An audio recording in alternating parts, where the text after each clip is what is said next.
September 24th, 2017, 25th Sunday in Ordinary Time. A reading from the book of the prophet Isaiah.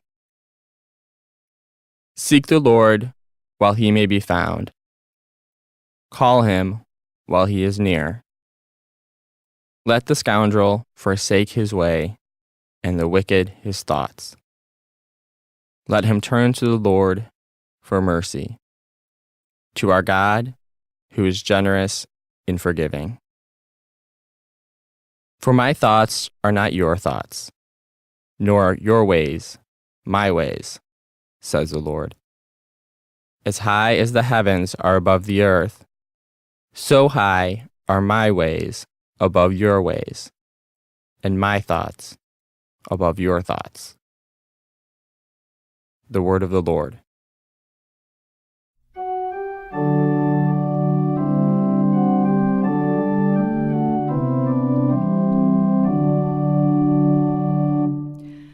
The Lord is near to all who call upon him. The Lord is near to all who call upon him.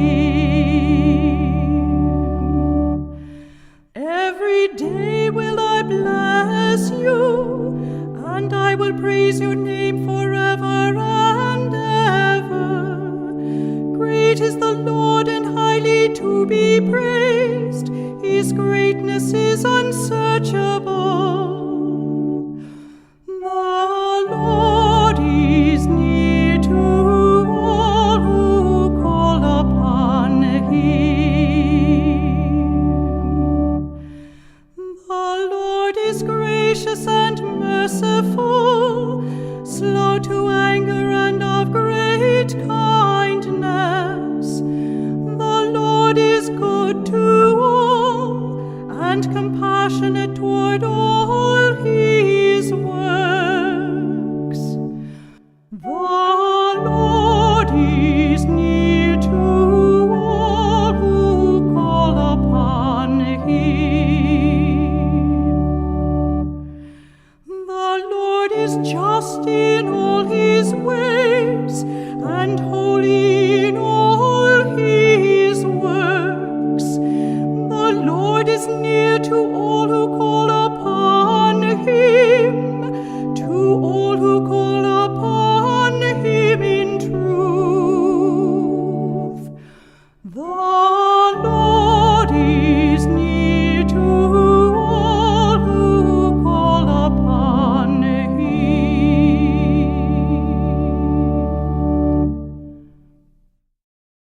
A reading from the letter of St. Paul to the Philippians. Brothers and sisters, Christ will be magnified in my body, whether by life or by death. For to me, life is Christ, and death is gain.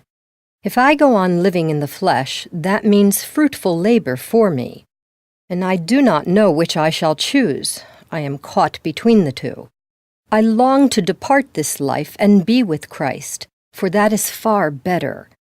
Yet, that I remain in the flesh is more necessary for your benefit. Only, conduct yourselves in a way worthy of the gospel of Christ. The word of the Lord. A reading from the Holy Gospel according to Matthew. Jesus told his disciples this parable. The kingdom of heaven is like a landowner who went out at dawn to hire laborers for his vineyard. After agreeing with them for the usual daily wage, he sent them into his vineyard. Going out about 9 o'clock, the landowner saw others standing idle in the marketplace, and he said to them, "You too go into my vineyard, and I will give you what is just."